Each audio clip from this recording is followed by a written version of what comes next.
Hello, and congratulations on your new purchase of the Viridian Weapon Technologies Reactor.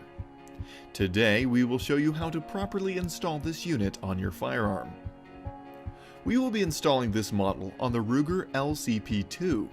However, these steps will work to install any reactor unit on its corresponding gun. Pick up your firearm.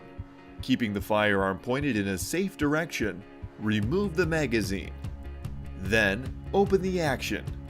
Visually and manually check that there is nothing in the chamber. Keeping the slide locked to the rear, insert a chamber check and close the action. Keep the chamber check in at all times while you're installing the reactor laser.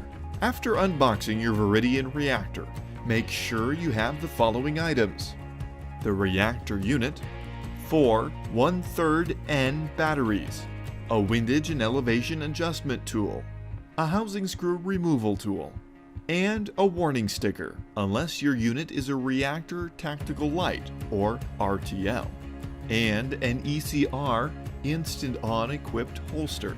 First, you will take the housing screw removal tool and take out all 3 housing screws. Then pull the 2 halves apart. Place the Viridian Tactical Energy 1/3 N batteries in the unit, following the writing inside the unit.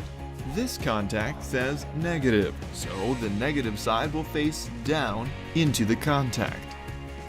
This side says positive, so the positive side of the battery will touch the contact. While we have the unit open, it is important to note that modifying the internal components, including removal of this component cover, will void your warranty. Pick up the longer half, as that's what we'll be installing first. Please note that this curvature matches the curvature of the inside of the trigger guard. The longer half is installed by holding the laser at an angle to the trigger guard. You will hook the ridge of the inside portion to the trigger guard, allowing the tail to snap into place. Next, pick up the shorter half of the housing and line the tail portion up. Carefully snap the rest of the half into place. Even without screws installed, you can see that the unit fits snugly against the trigger guard.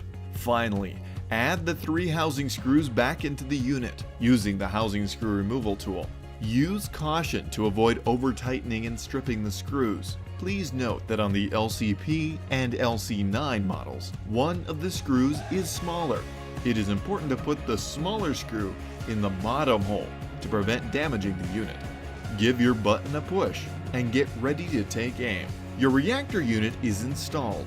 To run your unit with the instant-on activation, leave the laser on when you holster it. It will turn off in the holster, but when you draw, it's on. We hope this video has helped you install your Viridian Reactor Series laser. If you have any other questions, please give our customer service department a call at 800-990-9390. We are open Monday through Friday, 8 a.m. to 4 p.m. Central Standard Time. We can also be reached by email, info@viridianweapontech.com.